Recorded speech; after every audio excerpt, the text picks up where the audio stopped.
Olá pessoal, primeiramente eu gostaria que não ignorasse o título do vídeo, porque tem pessoas que não analisam, já vai logo precipitando a- por conta do título, mas não procure ignorar, faça uma análise do que vai ser falado e depois é só tirar suas conclusões. Eu vou falar um pouco aqui sobre a respeito da crítica. Porque existe aí um pensamento de que a crítica é como se fosse um bicho de sete cabeças. É uma coisa que não deveria assim existir na boca das pessoas, não criticar, não. Até mesmo por conta da a própria falta de capacidade, porque o ser humano é falho, né? E por o ser humano ser falho, o ser humano ele não tem o direito, não tem a capacidade de fazer certas críticas, né? Mas por quê? Por causa por causa do significado da própria palavra crítica, que ela está um pouco distorcida o sentido. As pessoas pegam um dicionário e levam às vezes o dicionário ao pé da letra, porque o dicionário ele fala assim em relação à crítica. Ele diz que a crítica é a arte de falar mal. Certo, tudo bem, mas a gente tem que ver o lado também. É a arte de falar mal, mas eu considero a crítica como a arte de falar do mal. Às vezes são duas coisas diferentes. A arte de falar mal e a arte de falar do mal. Para se compreender melhor esse entendimento aí, esse ponto de vista, eu vou dar um exemplo. Por exemplo, assim, vamos supor que tem um irmão conhecido que ele trabalha numa certa empresa, é um irmão meu na fé, e ele está fazendo algo errado naquela empresa e ele está se sentindo incomodado com isso e veio abrir o jogo comigo, porque a palavra não diz. O apóstolo João diz assim: confessai os vossos pecados uns aos outros. E ele veio confessar esse pecado. Ele veio dizer a mim, eu digo, pode abrir o jogo, irmão, qual é o que está acontecendo? E ele diz, olha, eu sou uma pessoa responsável perante a empresa, o homem tem confiança em mim, o dono tem confiança, eu sou um contabilista, né, eu trabalho na contabilidade, eu é que faço toda. Então, acerca do que a empresa ganha, o recurso, né? O faturamento da empresa é por minha conta. Só que eu estou fazendo desvio. Aí eu disse, como irmão? Eu disse, ele estou fazendo desvio. Esse mês aí o faturamento foi 100 mil, mas eu desviei 10 mil. Mas irmão, você pegou 10 mil, foi. Eu peguei 10 mil e eu disse à empresa que a empresa só tinha faturado 90 mil. E eu disse, mas irmão, esse mal aí, desses 10 mil, observe que quando eu começo a exortar, a falar, conversar com o irmão, eu não falo direto do irmão, mas sim do mal. Eu estou dando um exemplo aqui sobre, porque existem duas críticas, a crítica construtiva, aquela que constrói, aquela crítica que edifica, que ajuda, e aquela crítica que não ajuda, que é destrutiva, que destrói, que não edifica. Então, eu estou dando um exemplo de uma crítica construtiva, que ajuda, que edifica, que constrói. E eu digo ao irmão, irmão, esse mal aí, irmão, esses 10 mil é um mal na sua vida. Observe que é uma crítica falando do mal, e não criticando mal, mas falando do mal. E você tem que parar com isso, irmão. Porque o que pode ocasionar aí? A empresa vai falir. Porque a empresa precisa do dinheiro para. Tem que haver movimentação. A empresa precisa do dinheiro para investir. Mas se você desvia o dinheiro, a empresa vai enfraquecer e ela pode chegar até a falência. Mas não faço. Então eu começo a exortar o irmão. Eu começo a chamar o irmão na grande, como diz a linguagem, chamar na grande.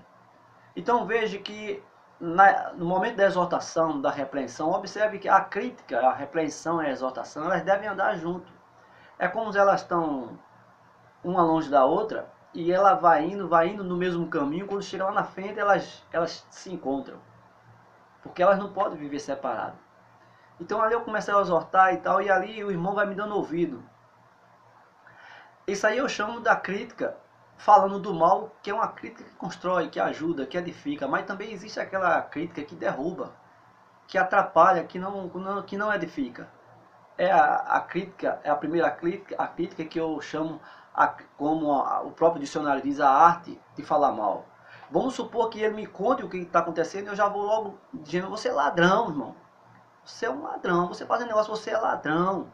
E aí eu começo a humilhar e a botar o irmão para trás, julgando ele, chamando de ladrão. Então esse tipo de crítica direta assim, ela não constrói, ela só prejudica, termina o irmão ficando com raiva. E não dando mais importância às coisas que eu vou falar e tal. Então isso de às vezes edificar, isso termina prejudicando. Então existem os dois lados da crítica. E eu não vejo a crítica como uma coisa monstruosa.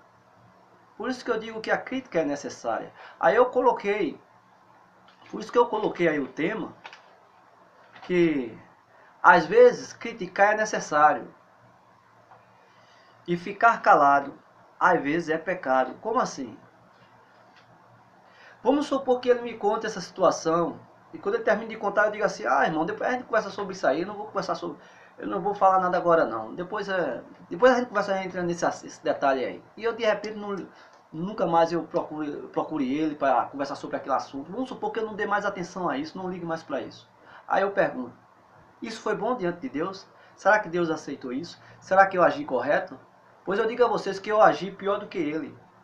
Isso foi um pecado que eu cometi, foi mais grave do que o que ele praticou, do que o que ele fez. O meu silêncio foi um pecado. Por isso que eu digo a você que, em certas situações, quando você fica calado, quando você não fala, às vezes você está pecando e não sabe. Pois no dia do julgamento, o meu julgamento será mais severo do que esse irmão que estava desviando 10 mil da empresa.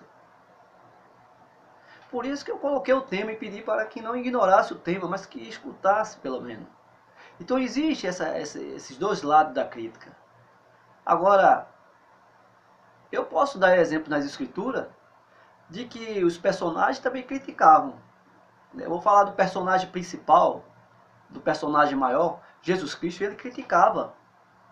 Mas, irmão, Jesus fez crítica? Sim, fez crítica. Eu vou falar os dois lados da crítica de Jesus, tanto a crítica positiva e a crítica negativa, a que constrói e a que destrói, a que edifica e a que não edifica. Eu vou falar de uma crítica de Jesus, da crítica que não edifica, que destrói. Capítulo 15 de Mateus, versículos 7, 8 e 9. Aqui é quando Jesus critica, ele censura os escribas e fariseus, que eles criavam mandamentos, eles criavam doutrinas, e eles viviam certos ensinamentos que eram ensinamentos criados por eles mesmos, mas viviam uma vida piedosamente apenas na aparência.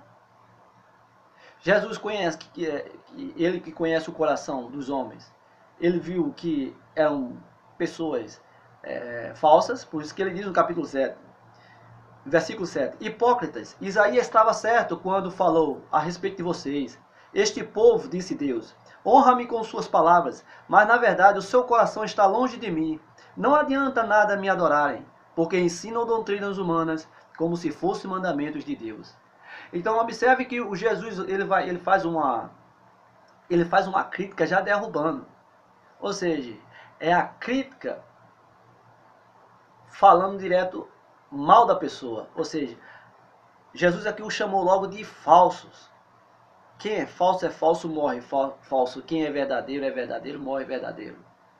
É claro que a pessoa, quando está no mundo, vive uma aparência negativa diante de Deus, mas quando no tempo de Deus ele é chamado e essa pessoa é transformada. Mas existe o falso de nascença, aquele que foi destinado para aquilo mesmo. É por isso que eu acredito na predestinação. Então, o falso é falso, o verdadeiro é verdadeiro. Por isso que Jesus disse que a árvore boa não pode produzir frutos maus e a árvore má não pode produzir frutos bons. Cada qual seu lugar. Então, aqui Jesus ele bombardeia logo, ele ataca logo os fariseus logo de frente, ele chama logo de falso. Então essa crítica aqui é uma crítica destrutiva, ela não constrói, ela não edifica, porque aqui Jesus já foi logo direto. Mas existe a crítica positiva? Sim, existe sim, uma crítica que constrói, que ajuda. O próprio Jesus, vou dar um exemplo, aqui foi uma crítica negativa, mas eu vou dar uma crítica positiva. No capítulo 26, é acerca da negação de Pedro, quando Pedro nega Jesus 3 vezes. Vamos ver aqui esse episódio, no capítulo 26, versículo 34. Eu vou ler a partir do versículo 33. Então Pedro respondeu a Jesus: Eu nunca abandonarei o Senhor, mesmo que os outros façam isso. Jesus disse a Pedro: Lembre-se disto, hoje à noite, antes que o galo cante, você me negará 3 vezes, dizendo que não me conhece. Observe, aqui Jesus já não foi diretamente a Pedro, como ele atacou logo os fariseus e os escribas chamando de hipócrita. Aqui não, aqui ele foi direto no mal. Que mal? Aquela negação. Quando Pedro negou, o mal foi esse. Ele foi direto, ele fez uma revelação acerca de uma prática maldosa, uma prática má da parte de Pedro, porque Pedro negou ele 3 vezes. Mas isso aqui foi edificante para Pedro? Claro que foi. Por quê? Porque quando Pedro negou, que Pedro escutou o canto do galo, Pedro se lembrou da revelação, daquilo que Jesus havia falado para ele, que ele iria negar. Ou seja, isso para Pedro foi magnífico, porque Pedro entendeu quem de fato era aquele homem. Pedro entendeu que Jesus ele era onisciente, é aquele que sabe de tudo. Certamente Pedro ficou pensando assim, mas como é que ele saberia, como é que ele sabia que eu ia negar? Então isso foi fundamental para Pedro. Por isso que eu chamo esse tipo de crítica de Jesus como uma crítica construtiva, positiva, edificante, que ajuda. Diferente daquela crítica que Jesus fez com os escribas e fariseus, que eu considero como uma crítica negativa. Aí alguém diz assim, mas irmão, mas Jesus tem um direito de criticar, porque ele é Deus. E Deus é Deus. Tem o direito de fazer o que quer. Isso aí é um ledo engano, porque o apóstolo Paulo também fez crítica. Paulo também criticou. Se a gente for em Gálatas, vai ser os dois lados da crítica. Como os 2 exemplos que eu dei de Jesus, também vou dar 2 exemplos de Paulo. Tanto crítica positiva e a crítica negativa. Em Gálatas capítulo 2, aqui é quando Paulo repreende Pedro. Gálatas capítulo 2. Versículo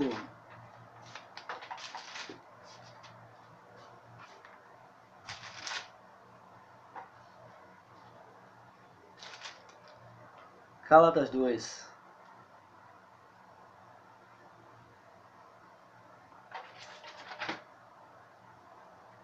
Versículo 11, 12, 13, 14 e 15. Do 11 até o 15. Veja o que acontece aqui nesse episódio aqui. Versículo 11 do capítulo 2. Quando Pedro veio a Antioquia, eu o repreendi em público, porque ele estava inteiramente errado.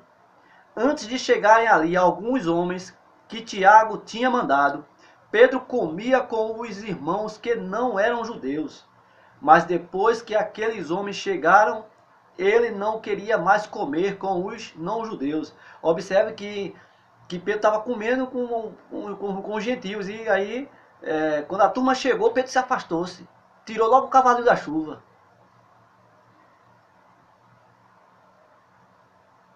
Mas depois que aqueles homens chegaram, ele não queria mais comer com os não-judeus, porque tinha medo dos que eram a favor da circuncisão, dos não-judeus.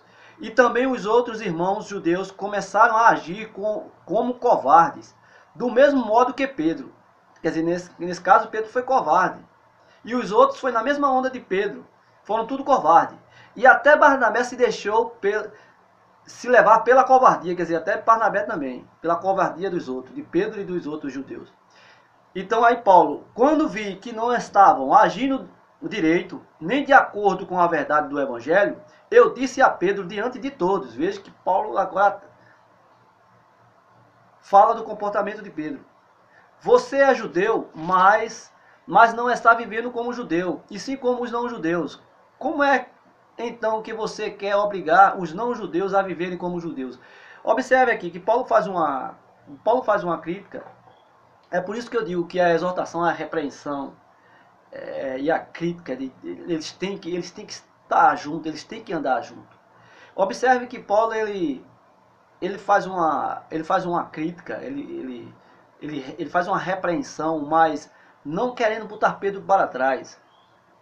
Mas ele atacou a falha, o erro, o que Pedro estava fazendo. Que Pedro estava vivendo como se fosse, vamos supor, os não-judeus, os gentios, era como se um evangélico hoje tivesse na roda lá com o pessoal do mundo, fazendo as mesmas práticas dele. E de repente, como quando chega certos irmãos, então aquele irmão que está no meio dos escarnecedores, ele procura se sair devagarinho, ele dá um de covarde.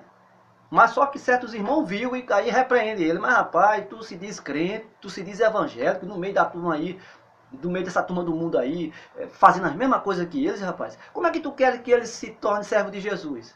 Igual a tu. Se tu estás vivendo igual a eles. Não tem como é tu és cristão, tu és crente, mas tu estás vivendo como se não fosse crente no meio deles.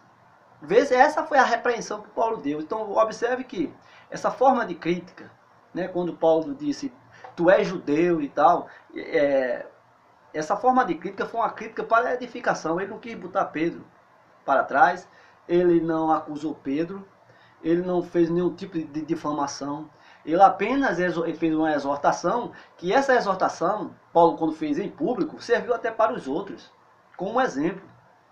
Então observe que existe a crítica que prejudica, existe a crítica que não prejudica, depende da intenção do criticador, aquele que está criticando.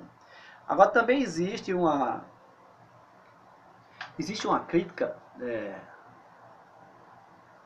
negativa da parte de Paulo, que está em Atos dos Apóstolos, capítulo 13. Vou falar agora de uma crítica negativa. 13, 10. Esse 13:10 aqui é quando Paulo estava pregando a palavra de Deus e havia dois homens, dois amigos, e um desses, quando ouviu Paulo falar de Jesus, ele se interessou. E ele chamou Paulo para que Paulo falasse mais de Jesus, fala mais desse Jesus aí que você fica pregando por aí e tal. Só que o colega dele, o outro lá, que se dizia evangélico e tudo mais, começou a ouvir também Paulo falando para ele. Aí ele pegou, se intrometeu e começou a distorcer. Não, isso aí, o que esse Paulo está dizendo aí, fulano, não é bem assim não, isso não vai na onda não, tal. E começou a atrapalhar. Paulo estava pregando, ensinando, falando de Jesus para o outro, mas esse outro de cá estava atrapalhando, dizendo que Paulo que não era bem assim, estava distorcendo. Veja o que Paulo diz. Capítulo 13, versículo 10. Paulo diz assim: E disse Paulo, filho do diabo, inimigo de tudo que é bom, malvado e mentiroso, por que é que você não deixa de torcer o verdadeiro ensino do Senhor? Paulo chama ele de filho do diabo. Paulo não disse assim, irmão, não faça isso não, irmão, não distorça não, não faça isso não, que você está errando. Não, Paulo já foi direto derrubando, chamando ele logo de filho do diabo. Veja a crítica que Paulo fez. Já foi uma crítica logo direto. Essa crítica aí não foi uma crítica construtiva para esse filho, essa pessoa a qual Paulo chamou de filho do diabo. Paulo já foi logo detonando ele, chamando ele logo de filho do diabo, porque Paulo sentiu ali quem era de fato aquela pessoa. Então eu estou mostrando nas escrituras o que é de fato essas críticas. Porque tem gente que fica com aquela coisa, não, porque não sei o que, não pode criticar, tem que deixar para lá, cada um tem que viver a sua vida, e não sei o que, fica esse tipo de E fica esse tipo de comportamento dentro da igreja, essa coisa de dizer assim, não pode mexer não sei o quê, tem que ficar calado. Não, porque está acontecendo isso, mas deixa isso para lá, isso aí é a vida dele, aí passa a mão por cima e deixa. É isso que está acontecendo, por causa disso. Né? Não, que não se pode criticar, não se pode julgar, será que não pode mesmo? Jesus disse, não julguei segundo a aparência, mas julgai segundo a reta justiça. E aí, será que não pode? Paulo diz lá em Coríntios capítulo 5, 1 de Coríntios, não julgueis os de fora, porque os de fora quem julga é Deus. Mas não julgai vós os de dentro? O que Paulo está querendo dizer? Paulo está querendo dizer, ó, as pessoas no mundo não podem ser julgadas pela igreja não. Mas a igreja julga a igreja. Aí vem alguns indivíduos, não, porque não sei o que, eu não julgo, porque não se pode. Aí já vem outros, não, porque não se deve criticar não. É como se fosse aquela coisa, não, o homem, a pessoa não pode criticar porque é uma pessoa falível, é uma pessoa que tem, é suscetível a erros, porque todos nós pecamos. Agora só que existe aquela coisa, existe aquele que peca e existe aquele que vive na prática do pecado. Aí tem pessoas que dizem, não se pode criticar porque todos nós falhamos. Sim, existem pessoas que vivem na prática do pecado, e esse aí é que está inútil. Esse que vive na prática do pecado, esse aí é que não pode abrir a boca, esse é que não tem o direito de falar nada, de julgar, de criticar nada, porque ele vive na prática do pecado, é uma pessoa que vive errando direto. É diferente daquela pessoa que, por conta da própria natureza humana, porque o espírito luta contra a carne e a carne luta contra o espírito, a pessoa erra. Por isso que todos erram. Porque o próprio João disse, aquele que diz que não peca é mentiroso, e a verdade não está nele. Então isso significa que todos pecam. Agora, é que nem eu estou dizendo, existe a diferença entre aquele que peca e entre aquele que vive na prática do pecado. Então esses aí, que dizem que não pode criticar porque não sei o que, essas pessoas elas se sentem incapazes de falar qualquer coisa, por causa da sua própria fraqueza humana. São pessoas que vivem fazendo alguma coisa, são pessoas que vivem na prática do pecado, são pessoas que têm costume de estar sempre fazendo aquilo outro. E quando ela vê qualquer coisa, ela se sente inútil, ela fica incapaz. Não posso falar não posso julgar não posso criticar não. Será mesmo? Você não pode, porque por causa da sua fraqueza humana. Você é uma pessoa que está aí fazendo o que não presta, tem costume de estar fazendo aquilo ou aquilo outro. Sim, você é que é incapaz, você é que se sente incapaz disso. Mas será que a palavra de Deus, você, irmão, que vive dentro da igreja, será que a palavra de Deus diz mesmo que não se pode criticar, que não se pode julgar? Onde é que está isso? Aí pega um capítulo 7 de Mateus, não, mas Jesus disse, não julgueis para não ser julgado, será? Você lê o resto? Para ver se realmente não se pode julgar, porque as igrejas, os pastores pegam esse versículo aí, ó, não julgueis para não ser julgado, com a mesma medida que medis, vós sereis medidos. Aí mas ele não lê o resto. Aí se perde por aí, e assim as pessoas vão aprendendo essas coisas, vão passando para outras. É por isso que eu digo, tenham cuidado em você ter certos tipos de noções, principalmente em relação a crítica, como eu vi aí, indivíduos dizer que não se pode criticar, não se pode difamar, não se pode apontar, não se pode julgar. Será? Então, eu deixo aí essa interrogação, se realmente pode ou não pode. Então tá aí, vou parar por aqui, até uma outra próxima oportunidade. Então é isso aí o que eu tenho a falar acerca dessa palavra crítica, que para muitos parece uma palavra monstruosa, né? Uma palavra feia, que ninguém pode estar criticando ninguém, cada um tem que viver a sua vida e tal, e cada um tem que ficar no seu lugar. Mas será isso mesmo? É isso que as escrituras ensinam? Bom, tá aí, e até um próximo vídeo, uma outra oportunidade, se assim o Senhor o permitir.